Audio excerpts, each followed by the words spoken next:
La gloire au Seigneur.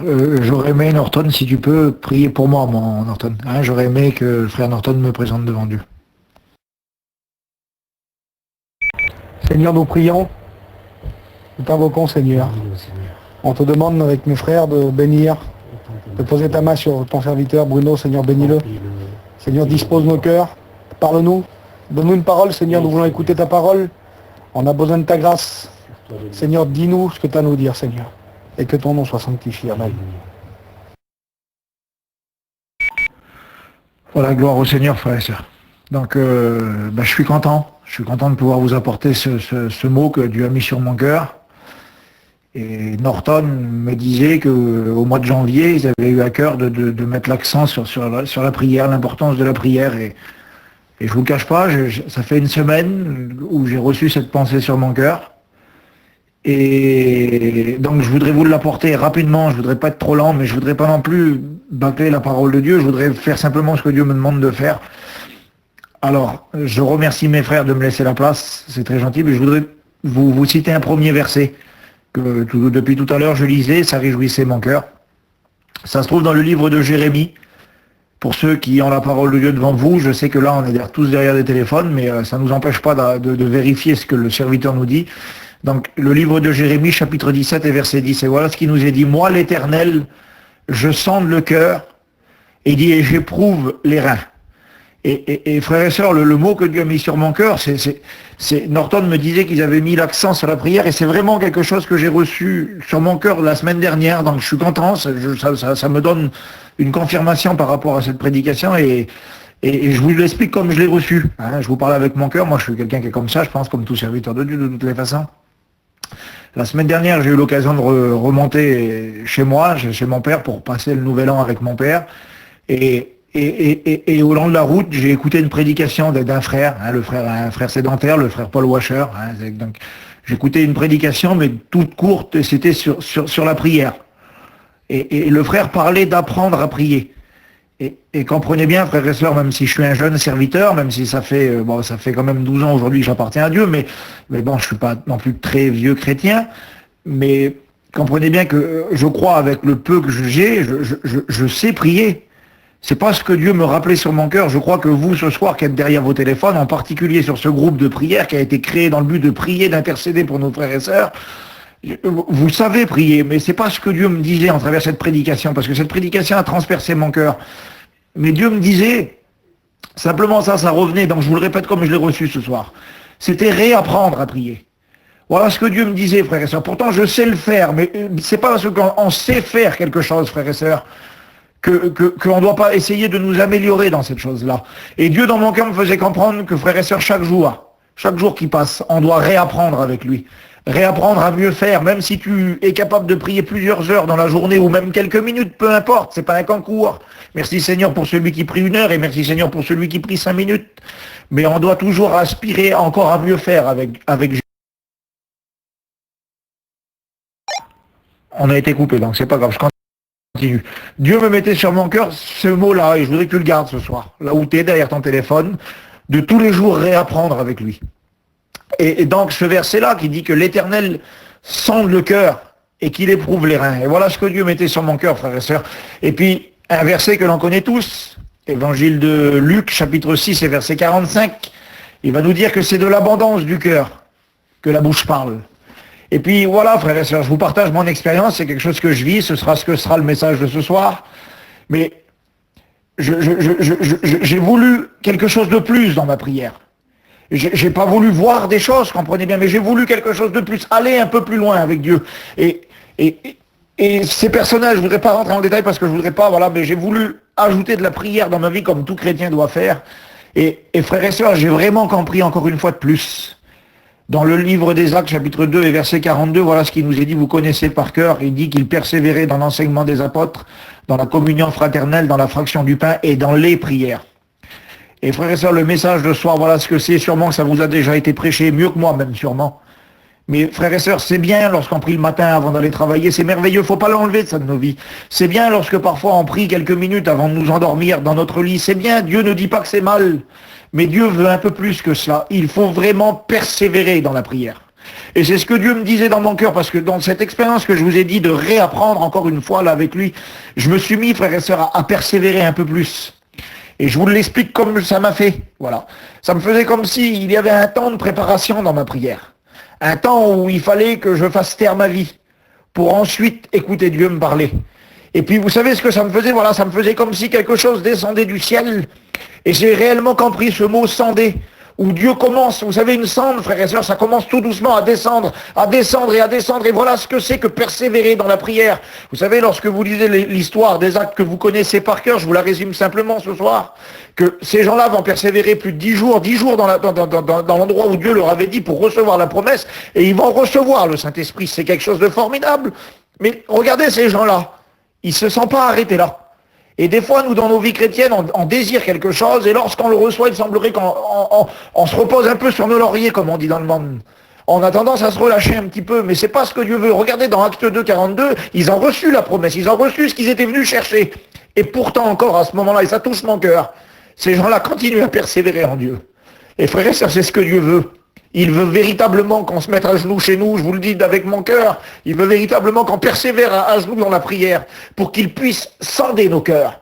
Mais c'est bien si on le fait 5 minutes, Dieu va profiter de ce moment-là pour pouvoir te bénir, me bénir, et sonder nos vies, nos cœurs et nos reins. Mais Dieu voudrait tellement plus pour qu'il puisse sonder nos vies en profondeur, frères et sœurs. Et voilà ce que Dieu a fait dans ma vie, je vous le dis, je le vis en ce moment avec vous.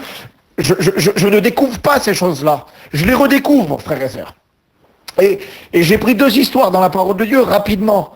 Ça se trouve dans 1 Samuel. Et puis je vous lirai l'histoire et puis on va la résumer rapidement pour ne pas être lent, pour pas non plus parler trop longtemps et laisser de la place à la prière. Je vous ai pris l'histoire, c'est ce que Dieu a mis sur mon cœur d'une femme, Anne, vous la connaissez par cœur. Elle est au temps du sacrificateur Élie, et cette femme-là, vous la connaissez, elle attend une promesse de Dieu, elle désire quelque chose. Et voilà ce qui nous est dit dans le premier livre de Samuel, c'est au chapitre 1 et au verset 10. Voilà ce qu'il nous est dit. Bon, au verset 9, il nous est dit que Anne se leva et qu'elle alla dans la maison de Dieu, que le sacrificateur Élie était là. Et puis, au verset 10, voilà ce qu'il nous est dit, frères et sœurs. Suivez la lecture si vous avez des Bibles à portée de main, c'est important. Il dit, et l'amertume dans l'âme, elle pria l'Éternel et versa des pleurs. Elle fit un vœu en disant, Éternel, regardez la beauté de la prière de la sœur. Désormais, si tu daignes regarder l'affliction de ta servante, si tu te souviens de moi et n'oublie point ta servante, et si tu donnes à ta servante un fils, je le consacrerai à l'Éternel.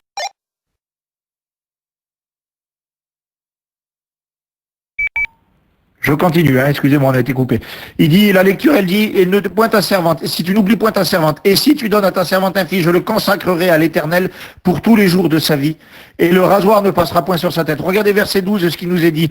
Comme elle restait longtemps en prière devant l'Éternel, et l'île observa sa bouche, le sacrificateur, il est là, et Anne parlait dans son cœur. Elle remuait simplement les lèvres, frères et sœurs, je vais vite pour pas être lent. Et le sacrificateur va lui dire, tu es saoul, vous connaissez l'histoire, hein? Il dit, va passer ton vin. Et puis elle ne répondit, non, mon Seigneur, je suis une femme, au verset 15, qui souffre en son cœur. Et je n'ai bu ni vin, ni boisson enivrante, mais je répandais mon âme devant l'Éternel.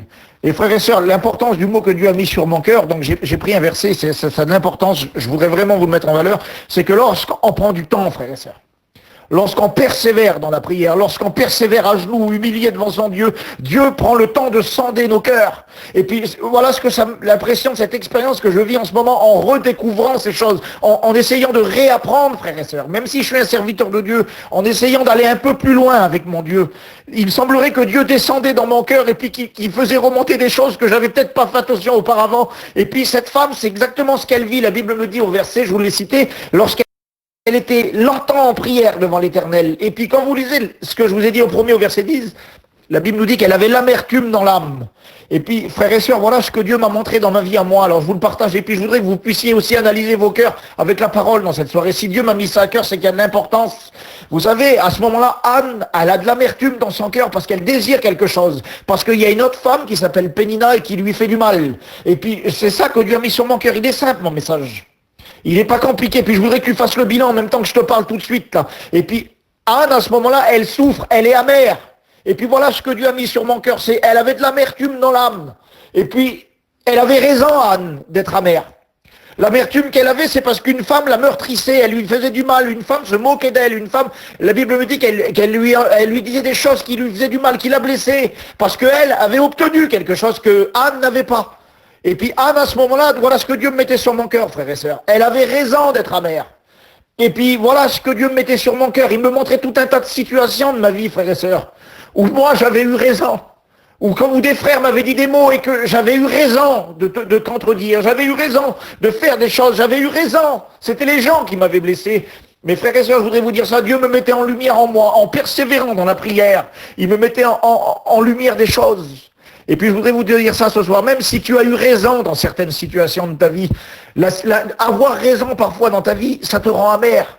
Parce que bien sûr que tu n'en veux pas à tes frères, bien sûr que tu pardonnes, mais je l'écoutais dans une prédication hier, on pardonne mais on n'oublie pas. Et puis c'est ça l'amertume, tout doucement frères et sœurs, des fois on passe à autre chose, on ne garde pas les choses, mais ça nous rend amer. Il semblerait qu'un frère nous a dit un petit mot, une sœur, et puis nous a blessés, et puis on pardonne, bien sûr, on est des enfants de Dieu, on se tient à genoux devant notre Sauveur. Mes frères et sœurs, ça ne doit pas se contenter à ça, on doit aller un peu plus loin avec lui. Et Dieu me rappelait sur mon cœur tout un tas de choses, où l'amertume, tout doucement, parce que j'avais eu raison, pour tout un tas de situations différentes dans ma famille, avec des gens de ma famille, j'avais été touché, et tout doucement, parce que j'avais bien sûr pardonné, mais je n'avais pas oublié, des choses me rendaient amer. Quand ces choses-là me parlaient, quand ces gens-là me parlaient, je les écoutais plus, frères et sœurs. Parce que j'avais l'amertume dans l'âme. Et je voudrais vous le dire ce soir, laisse Dieu sonder ton cœur. Mets-toi en prière, persévère dans la prière. Laisse Dieu sonder tes reins.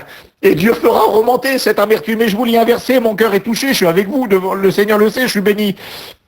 On lit l'épître de Jacques, vous la connaissez, ce passage-là de l'Écriture, il dit au chapitre 3, et on va prendre au verset 11.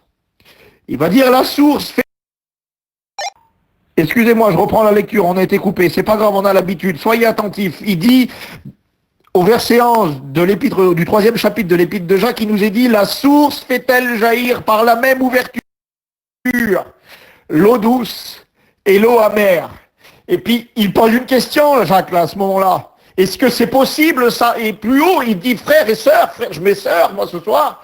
Il dit pas que c'est impossible, cette situation-là. Il dit pas, c'est pas comme ça. Il dit, il ne faut pas qu'il en soit ainsi. Ça veut dire, frères et sœurs, que ça nous arrive.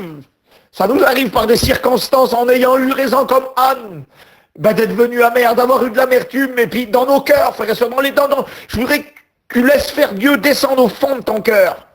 Et que tu puisses réaliser que par des petites situations de la vie, j'en suis sûr dans mon cœur, ce soir, Dieu te dit de persévérer dans la prière, car il refera remonter les choses, l'eau douce et l'eau amère, frères et sœurs. Il dit qu'il faut, est-ce que la source, elle fait jaillir l'eau douce et l'eau amère? J'insiste bien là-dessus. Et bien moi, je vous dis ce soir, oui, que c'est possible, frères et sœurs. Parce que ça m'est arrivé. Mais Dieu ne veut pas qu'on vive comme ça, parce que nos vies n'auront pas de goût. Vous connaissez, dans le livre de l'Exode, c'est au chapitre 15, quand Moïse et le peuple d'Israël arrivent, ils arrivent à Mara. Ça fait 3 jours qu'ils n'ont pas bu. Ils meurent de soif, ces gens-là. Autour de nous, frères et sœurs, il y a des gens qui meurent de soif. Et puis je vous le dis devant Dieu, ça fait 1 semaine que je suis bouleversé. Parce que je peux pas croire qu'il y avait des choses inutiles, des petites choses. Je ne croyais pas que c'est des choses graves, non. Mais même où j'avais eu raison, frères et sœurs. J'avais eu raison, et ben ça m'avait rendu amer. Et puis moi, je veux pas être amer, je veux avoir cette eau douce qui jaillit des profondeurs de mon cœur. Parce que des gens autour de nous meurent de soif. Des gens autour de nous ont besoin d'être désaltérés. Qu'est-ce que tu leur donnes? Qu'est-ce que je leur ai donné? Qu'est-ce que je leur donne en ce moment? Est-ce que je leur donne de l'eau douce?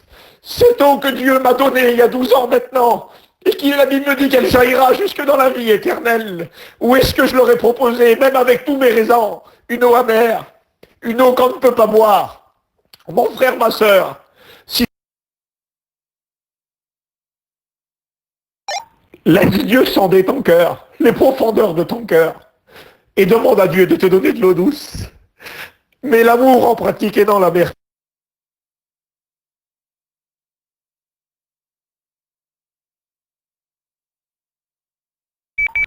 Excusez-moi, on a encore été coupé, hein, c'est pas grave. On continue. Alors on laisse Dieu sonder nos cœurs. On laisse Dieu descendre dans les profondeurs de nos cœurs, frères et sœurs. Pour que cette eau amère, là, on puisse déjà s'en rendre compte qu'elle est là. Il faut qu'on s'en rende compte, frères et sœurs, et il faut demander à Dieu et faire les efforts nécessaires en persévérant, en laissant Dieu sonder nos cœurs, descendre dans la profondeur de nos cœurs. David, dans le psaume 64, dit que le cœur de chacun est un abîme, frères et sœurs, laissant Dieu faire. Et ça ne s'obtient qu'en persévérant dans la prière. C'est pas en priant, excusez-moi, je mets un temps pour une fois, j'aime pas faire ça, mais je le fais. C'est pas en priant 5 minutes. Mais c'est en persévérant, mon frère, ma sœur, que tu verras ces choses-là qui te rendent amer. Et cette femme-là, elle a réalisé cela, frère et sœur. Elle était là et elle avait l'amertume dans l'âme. Et la Bible me dit qu'elle a resté longtemps devant l'Éternel, en prière. Et puis simplement, frère et sœur, tout à la fin du verset de l'histoire, la Bible me dit qu'elle a dit à Élie, elle lui a répondu, non, je suis pas saoul. Je suis une femme qui souffre. Je suis une femme qui a l'amertume dans l'âme. Mais je suis une femme qui répandait mon âme devant l'Éternel. Et je voudrais te le dire, mon frère, ma sœur, en persévérant dans la prière, en t'efforçant à aller un peu plus loin, en laissant Dieu aller un peu plus loin au fond de ton cœur. Et ces choses-là ne se trouvent que dans la prière à genoux. Eh bien, tu pourras, Seigneur d'amour, dire comme cette femme, je répandais mon âme devant l'Éternel. Si tu as l'amertume dans l'âme, si tu réalises, oui, que ces choses-là, toi aussi, t'en arrivé, répands ton âme dans la prière. Répands ton âme devant l'Éternel. Il enlèvera l'amertume.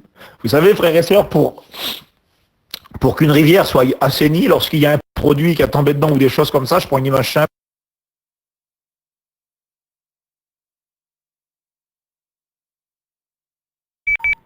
Il faut que la rivière, elle coule et qu'elle se nettoie d'elle-même. Ben, j'aimerais te dire, il faut que tu mettes l'amour de Dieu en pratique. Excusez-moi, moi, frère et sœur, ça coupe beaucoup. On essaye d'éviter d'appuyer sur le bouton, s'il vous plaît. Laisse l'eau douce jaillir de ton cœur. Laisse faire Dieu ces choses-là, tu les trouveras dans la prière. Et puis, j'ai simplement un autre exemple. Vous savez, frères et sœurs, ce qu'on va faire. Je vais marquer autre chose, mais je voudrais pas le dire. Peut-être que vous allez dire que je suis fou. J'ai marqué beaucoup de choses à vous dire. Mais je vais pas aller plus loin. Ce soir, je te dis juste ça, laisse Dieu éclairer ton cœur. Laisse la lumière de Dieu descendre dans l'abîme qui est ton cœur, là. Va un peu plus loin. Réapprends à aimer. Réapprends à prier. N'aie pas honte de réapprendre les choses. Parce qu'avec Dieu, c'est tous les jours qu'on réapprend. Et je voudrais te le dire, si des fois tu as eu des raisons, ah oui, comme Pénina avait blessé Anne, elle avait raison d'être amère, Anne. Eh bien, elle a répandu son âme pleine d'amertume devant l'Éternel, et Dieu l'a béni, frère et sœur, elle a obtenu bénédiction.